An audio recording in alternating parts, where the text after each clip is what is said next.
Hello, everyone. Welcome to another episode of Curse 20. One of my favorite games is Breath of the Wild, the Zelda game. I love the openness of the world. I love the creativity that the game promotes. And I enjoy all the different aspects of the story and the lore behind the world, right? As I was replaying the game once again, probably for like the fifth or sixth time, I started thinking inevitably like I do in D&D terms, and it got me thinking of how great a premise the game makes for a tabletop role-playing campaign. And then I started thinking about how you could probably run this as a single-player game as well. Probably pretty good. Let me explain what I mean by single player. Well, that's just it. It's just a GM and a single player. Running a game for one person can be as difficult as running a game for six players. You have balancing problems, problems with mixed match stats, and normally you want like a mixed party so you can deal with different encounters and different problems that come up throughout the campaign. Don't get me wrong, this game is a great premise for any type of tabletop role playing game. It's got it for a full party or for a single player. And I'll talk about the differences I think she made when you design your game when dealing with the group, but I'm going to focus today on single player play. But don't get me wrong, this game is also a great premise for a campaign for a full party as well. And I'll talk about any differences I think should be made when designing your game if you're dealing with a group versus a single player. But I am going to focus on single player play today. So a little recap of the game. You wake up in the Shrine of Resurrection. You're barely clothed. You find some treasure chests that completes your like initial armor and clothing set. And you also get your Sheik estate, and this is like your main resource for the game. This allows you to access your map and different things like that, like a zooming thing as well.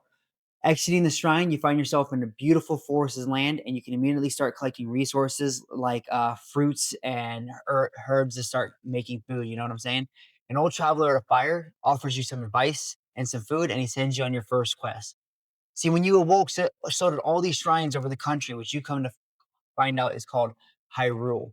He tells you if you go to the shrines and complete them all, he'll give you his paraglider in exchange for any items you find. He shows you you're high up on this plateau, and the way off is to fly down. The shrines are an awesome way to teach you the mechanics of the game and give you a couple magic items that become integral to the rest of how the game is played. During all of this, you also come across a tower that you can climb this tower and use it to open up the area of the map. When you complete the shrines, you get spirit orbs that you can turn into prayer statues for either health or stamina. Let's go back to that old man. It turns out he's the ghost of the king from 100 years ago.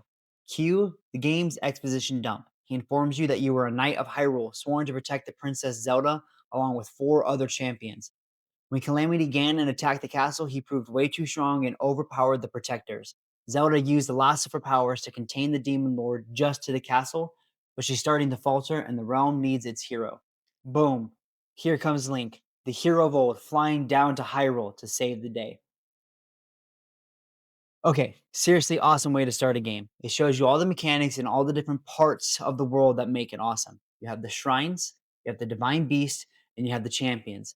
You have to recollect lost memories, all the while opening the map and exploring the world and fighting these little demons everywhere. This is what I mean. Yes, this is a great way to set up a full campaign, and you can definitely have as many awakened heroes that you need for your party. Shoot, you could do something cool like one of the players was asleep and the others were waiting in the current time for them to wake up. Or maybe they're all from different parts of the history of Hyrule and they all wake up to converge on this point. But realistically, the game is pretty much already set up perfectly for one player. So, what class and race is Link? Pretty easy. He's an elf. He's a fighter. It's a simple and effective and honestly awesome choice. And before you at me about that he has magic powers, full stop. Those are items that he finds throughout his travels, and that still fits my narrative of him being a fighter. Hyrule is very much an elven kingdom, but there are other tribes throughout the world, like the Gerudo, a village of an all-female race. There's the Zora, an aquatic species, and the Rito, a bird-like humanoid species, plus a whole bunch of more. The world is diverse enough that you can let your players be any race, and the races in Breath of the Wild can pretty much be represented by anyone's in D&D. Boku goblins are, well, just goblins. The Rito are Aarakocras, and the Zora are sea elves or tritons. Ganon is a demon, hands down. He's your big bad, and you're just gonna find a big bad demon to throw at your party or your single player. It would be a little weird having them be anything other than a martial class, but that's not hard or impossible. You just got to make sure you adjust how you set up the world accordingly. So, like if they're playing a wizard, instead of them having them find the magic items that allow them to use these certain magical effects, give them weapons that they can use or certain spell scrolls with certain amount of uses in them. Also, this is one of the areas of the game where I must mention and concede having a full party would make this easier for balancing. But again, that's just why running single player D&D is always harder. You have to consistently accommodate the player.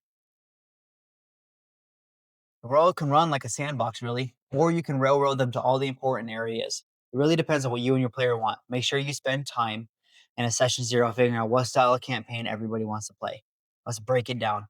I'm going to try to give you my ideas on how to incorporate different aspects of the video game, whether you're running single player or just a regular party campaign.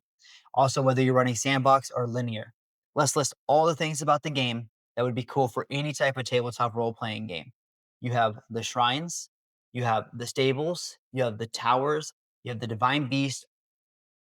Oh, and you have the blood moon. Here's how I would use and integrate all of them. The towers are actually the most difficult to fit into a D&D world. In game, they are used to open up sections of your world map, and that's not really something that happens in D&D, but honestly, why couldn't it? You're going to give your characters a Sheikah slate. In your world, this could be a piece of technology from an ancient race of far advanced people, or maybe it's just a piece of celestial technology left on Earth. Either way, when either you or the player is ready to move them to a different area of the world, just give them a tower. It doesn't have to be an actual tower, it could just be like a stone monolith that connects to the Sheikah slate. I only mention this because having them climb a physical tower every time they want to open up the map can get pretty repetitive.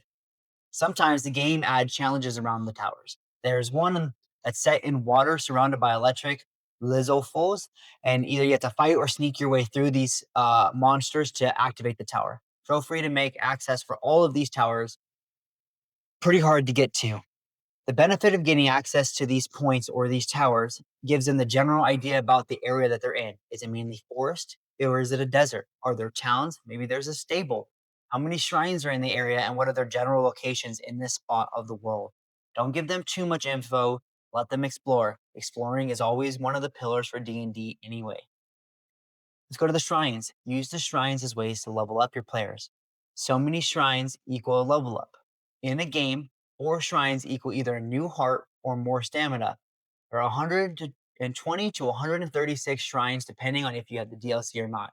Obviously, this is an insane amount of undertaking. I would make 4 shrines equal a level up. So with that in mind, you have to decide what level the player is going to start at and where the campaign is going to end. So think about it this way. If you started at level 1 and then you went to level 10, you would need 40 shrines or 40 mini dungeons. This still sounds like a lot, but just remember to spread them out through the course of the campaign to give yourself time to make them as you go. And they don't need to be very big. In the video game, it's a very simple challenge and maybe like 1 or 2 enemies. Rebalance the shrines as they get stronger to make sure that the challenge of the game stays up. I suppose you could do something different. Maybe they're already level 10, and when they wake up from their slumber, they only have access to 1 or 2 of their spell slots, or whatever abilities their class happens to have. Every shrine just gives them access to another spell slot they previously didn't have, or maybe they get a little bit added to their max amount of health. The stables can be used just as the game uses them. Give your players different mounts. Allow them to access maybe horses, maybe a saber-tooth tiger, something along those lines. And they can store different mounts in different areas of the world for use later on in the game. And these stables are a great way to like take care of them. The blood moon, I think, acts as like a super fun way to switch themes of your campaign as you go. Every so often, having a long rest changes the scenery of the game. Hear me out. Here's how I would describe it. Player, you lay your head down in the tavern's bed, and you are awoken in the middle of the night by a difference in the darkness. Your eyes pop open and you look out the window. A red glow covers the land, making it look like it's drowning in blood. End scene. This in the game causes more of the goblins and the monsters to show back up and different skeletons and stuff like that. Obviously, in the D&D, just have this be like low-level demons and a whole bunch of goblins start swarming the land. It just adds a little bit more chaos, you know? Okay, Let's get to the divine beast.